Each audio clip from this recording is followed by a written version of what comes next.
Coach, even though Marquette lost a couple of key contributors from last year, are they still the same kind of physical team that you've kind of come to expect from playing them?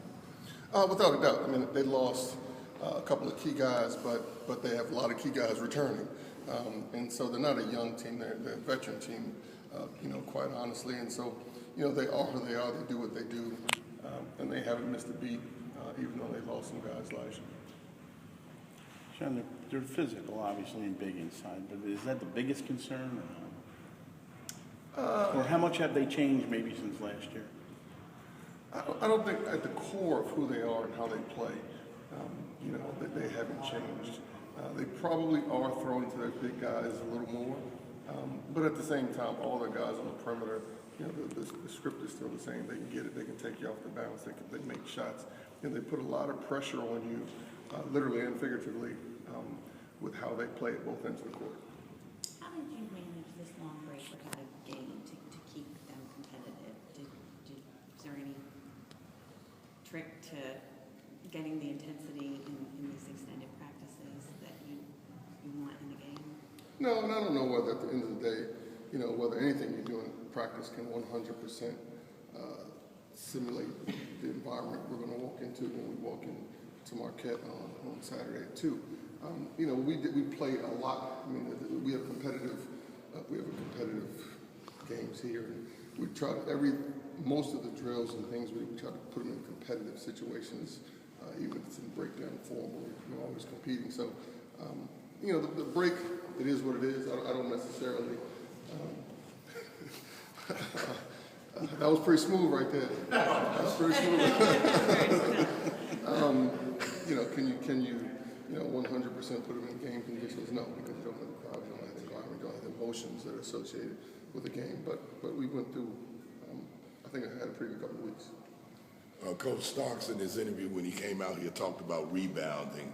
Obviously, he was going to finally join the party. That's what he said. That's what he said. He said all of me can testify. He said Coach's been working on this for rebounding. So, what that aspect of the game? It's something. I think there are many things that we have to work on, but we definitely have to make a conscious effort to go after the boys. And I think as much offensive rebounding as defensive rebounding, we got to get in there and try to get second and third shots. And at the other end of the court, our guys like Markell need to join the party and see if we can start running down some of those long ones instead of just depending on our interior people to rebound.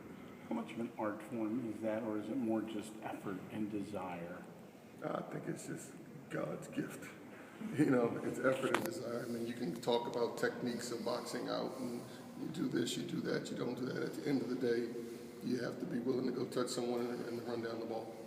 Are there any added difficulties to rebounding when you're playing so much zone? Yes and no. Meaning man-to-man, I'm usually standing right next to you in zone. I may not be standing right next to you. But I think at the end of the day, just the thought process of it's important that I go after the ball is consistent man or zone. You had games in the first 10 or 11 where you didn't shoot it well, you did shoot it well, there were ups and downs depending on who the opponent was.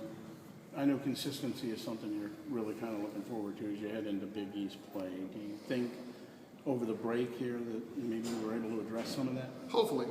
I think the one thing we want to stay consistent about is our defense, which I don't think you can sit here and talk about offense all you want. At the end of the day, our defense was pretty consistent up until this point, and if we're getting stops, we'll figure out how to score.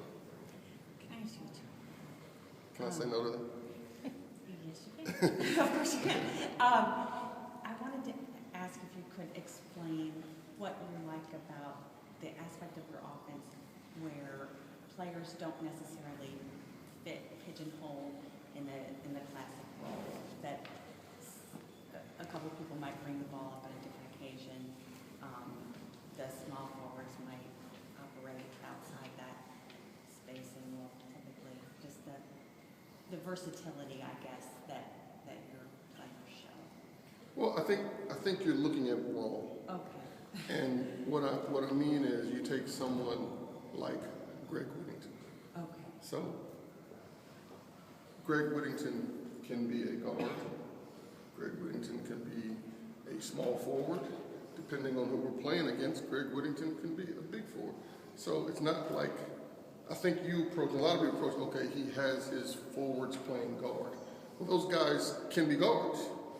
And so they just slide into those roles, and I think that the more versatile and the more you have guys that can play different positions, I think it's harder to guard because of many different, who's the opposition's four-man going to guard, Greg or Auburn. And so then we can play around with that matchup. As long as when you go down the other end of the court, you got to be able to guard them. Yes. Yeah. And so for years, it drove me crazy. People would say Hollis Thompson is playing power forward.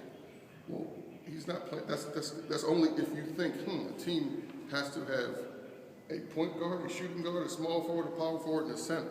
And you can only be the point guard. You can only be the shooting guard. You can only be the small forward. You can only be the power forward. You can only be the center.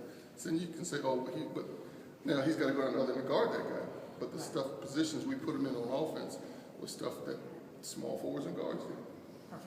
Coach, what concerns you? Two part. Okay. And he kind of already went there without Okay. even asking, which Okay. was, could you speak to the versatile skill set that Otto and Greg in particular have, and how that lends itself to this? I guess Yeah. regardless of which came first, you were presented with these interesting players. Well, I think that what you said earlier, they're not pigeonholed. They're basketball players. And so they don't need to be defined by a position. That doesn't mean they can't play a position, but they're not defined by or limited by the definition of a position. So I can put them in different spots on the court, and they can have success at different positions with different lineups, and they can have and be effective. Yes, sir. What concern do you have about Marquette? Many. I mean, the conference play starts now. You're looking, as I said earlier, you're looking at a veteran team. They know how they want to skin the cat, and they're pretty effective at it. We haven't played that well up there, and so that's something else that definitely comes into effect. And so, it's Big East play. I can rattle off a laundry list of many, many concerns, but it's time to roll up your sleeves and play. Can you talk about the importance of Hopkins and Lubick? They may be undersized in some of they have some big interior players. Just the importance of position, getting set up right, as far as rebounding, as far as defense. Yeah, they have to work. There's no doubt. Marquette's two post players, I can't think of everybody that's in the league, but probably as big as any two collectively that are in our conference. And I'm wrong about that. Don't make me sound ignorant, but I'm just sitting here thinking about it. They're pretty big, they're pretty effective, they're pretty physical. So, our interior guys are going to have to work, and everyone else is going, where we normally, this goes to the versatility question, every place else where we normally have a size advantage has to be ready to help those guys out. Anything else? I want you to know